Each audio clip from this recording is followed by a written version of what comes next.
नमस्कार, मैं अंजलि मिश्रा। स्वागत है आप सभी का द न्यूज में। आपको बता दें कि प्रधानमंत्री नरेंद्र मोदी के खिलाफ हाई कोर्ट में एक याचिका डाली गई है, जिस याचिका में यह कहा गया है कि प्रधानमंत्री नरेंद्र मोदी पर 6 साल का प्रतिबंध लगाया जाए। जी हां, बिल्कुल सही सुना आपने। आपको भी सुनकर अचंभा हो रहा होगा कि आखिर ये कौन है व्यक्ति जिसने हाई कोर्ट में याचिका डाली है और जिसने 6 साल का प्रतिबंध लगाने की मांग की है।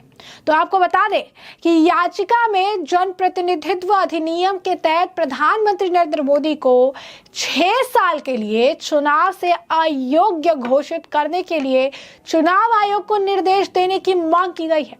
साथ ही धार्मिक देवी देवताओं और पूजा स्थलों के नाम पर वोट मांगने से रोकने का आदेश देने को भी कहा गया है। सिख और हिंदू देवी देवताओं तथा पूजा स्थलों के नाम पर वोट मांगने के लिए प्रधानमंत्री नरेंद्र मोदी के खिलाफ कार्रवाई की मांग करते हुए दिल्ली हाई कोर्ट में याचिका दायर की गई है। याचिका जो है, आपको बता दें कि याचिका वकील आनंद एस जोधले ने दायर की है।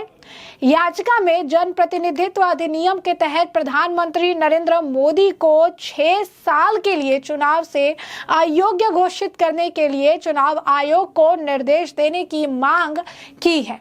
साथ ही धार्मिक देवी देवताओं और पूजा स्थलों के नाम पर वोट मांगने से रोकने की बात भी कही गई है। यानी साफ तौर पर अरविंद केजरीवाल और जो विपक्ष के भी और लोग हैं जो कि लगातार जो है बीजेपी पर कई तरह के आरोप लगाते रहे हैं, तो विपक्ष का ही अगर आप कहेंगे कि एक माइंडसेट लेकर एक व्यक्ति है जो कि इस तरीके की बातें जो है कर रहा है और इस तरीके की जो स्थिति है वो उत्पन्न हो गई है। आपको बता दें कि वहां पर साफ तौर पर याचिकाकर्ता जो है उसने प्रधानमंत्री नरेंद्र मोदी के 9 अप्रैल को जो उन्होंने भाषण दिए हैं उस भाषण का उसने हवाला दिया है और ये कह रहा है कि मंदिर को लेकर उन्होंने कहा, उन्होंने जो बाकी जो काम किए हैं धर्म को लेकर उसके ऊपर वो जो है वोट मांग रही हैं।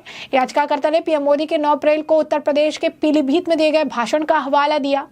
जोधले ने कहा कि भाषण के दौरान पीएम मोदी ने मतदाताओं से हिंदू देवी देवता और हिंदू पूजा स्थलों के साथ साथ सिख देवताओं और सिख पूजा स्थलों के नाम पर भाजपा को वोट देने की अपील की।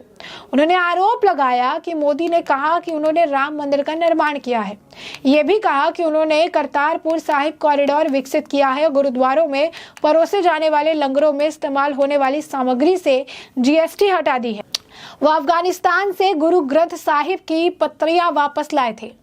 जोधले का तर्क है कि प्रधानमंत्री ने न केवल हिंदू और सिख देवताओं और उनके पूजा स्थलों के नाम पर वोट मांगे, बल्कि विपक्षी राजनीतिक दलों को मुसलमानों का पक्षधर बताते हुए उनके खिलाफ टिप्पणियां भी की है।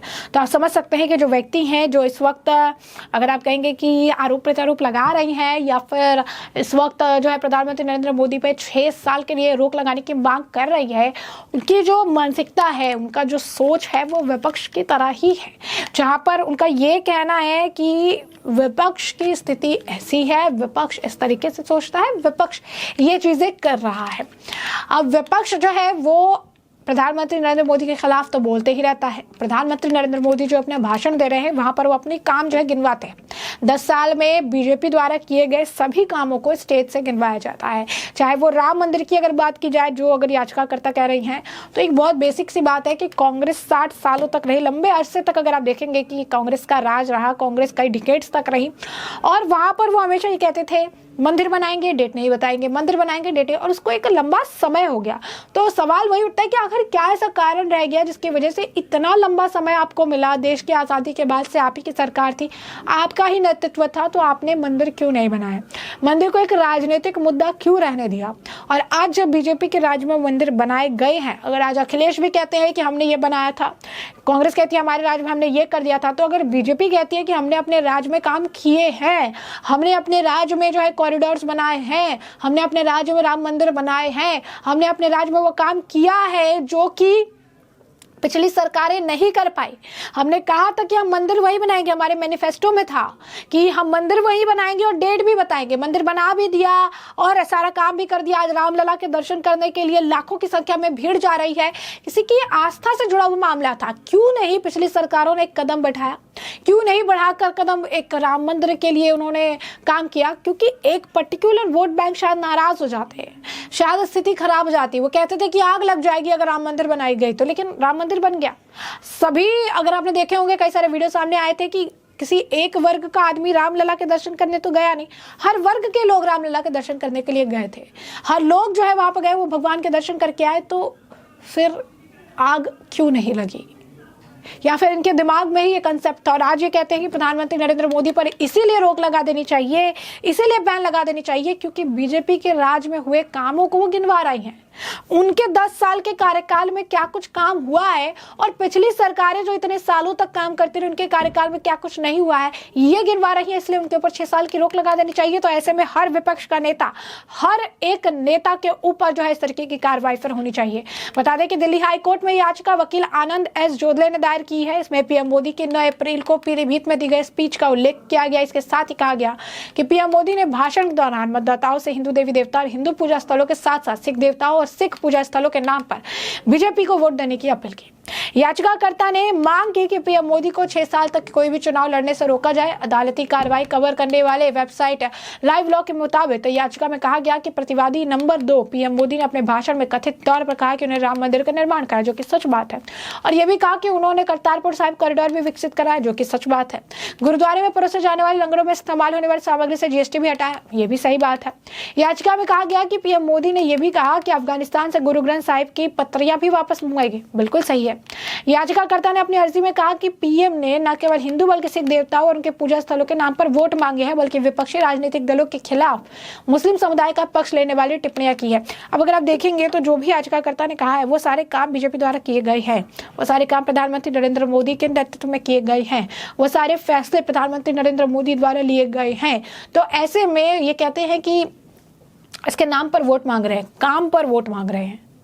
राम मंदिर का काम इतने सालों से अटका हुआ था, आज काम हुआ है, उसे बताकर वो वोट ले रहा है। बता दें कि लोग कह रहे हैं कि जो याचिकाकर्ता जिसने इस तरीके की याचिका डाली है उसके ऊपर हेवी फाइन लगाना चाहिए और इसकी याचिका को खारिज कर देना चाहिए और उसके ऊपर इस तरीके का जुर्माना लगाना चाहिए कि अगली बार से कोई भी इस तरीके से कोर्ट का समय जाया ना करे। याचिकाकर्ता ने यह भी कहा कि धार्मिक मुद्दों को उठाकर पीएम मोदी ने आचार संहिता का उल्लंघन किया है, जिसके चलते उनके खिलाफ कार्रवाई की जानी चाहिए। लेकिन आम जनता की राय कुछ और ही है। आम जनता कहती है कि जिस तरीके की स्थिति है, जिस तरीके के ऐसे लोग हैं जो कि जाकर इस तरीके की याचिका डालते हैं बेतुके बातों को लेकर, पहले तो इनके ऊपर कड़ी से कड़ी कार्रवाई होनी चाहिए, इनके ऊपर हैवी फाइन जो है लगानी चाहिए, ताकि इस तरीके से ये कोर्ट का समय जो है बर्बाद ना करे। कुछ लोग कह रहे हैं इससे ऐसा सिर्फ मूर्ख व्यक्ति को लगता होगा कि भगवान के नाम पर वोट मांगा गया है। अब जो भगवान की पूजा करता है तो वो तो भगवान की पूजा जरूर करेगा। अब जिसको लग रहा है कि पूजा करने में वोट मांग रही है तो गलती उनकी है। इसी तरीके से एक और जो है आप कह सकते हैं कि इसी तरीके से लगातार जो है एक और है, उन्होंने भी जो है बयान दिया है, उन्होंने भी इस तरीके से जो है रिएक्शंस दिया है और रिएक्शन दे दे के वो लिख भी रही हैं कि जो है प्रतिबंध लगाने की ये बात कर रही है, प्रतिबंध लगाने की बातें कह रही है और सारी चीजें कह रही है। लेकिन जब प्रधानमंत्री नरेंद्र मोदी ने जब काम किया है तो फिर काम तो उनके ऊपर है ही। काम अगर नहीं करेंगे, काम के लिए वोट नहीं मांगेंगे तो किसके लिए जो है वोट मांगेंगे। तो साफ तौर पर लोग यही कह रही हैं कि मूर्ख आदमी है जिसने इस तरीके से किया। कुछ लोग कह रहे हैं कि फेमस होने के लिए प्रधानमंत्री नरेंद्र मोदी के खिलाफ इस तरीके से चीजें बोली जा रही है। कुछ लोग ऐसे कर रहे हैं कोई ऐसे महान वकील को बताए कि मोदी जी ने वही किया है जो सदियों से कांग्रेस या अन्य पार्टियां नहीं कर पाई है। सबको हक है अपने काम पर गर्व करने का। अगर किसी ने कुछ किया है तो जनता के सामने पेश करे, जनता भी यही चाहती है।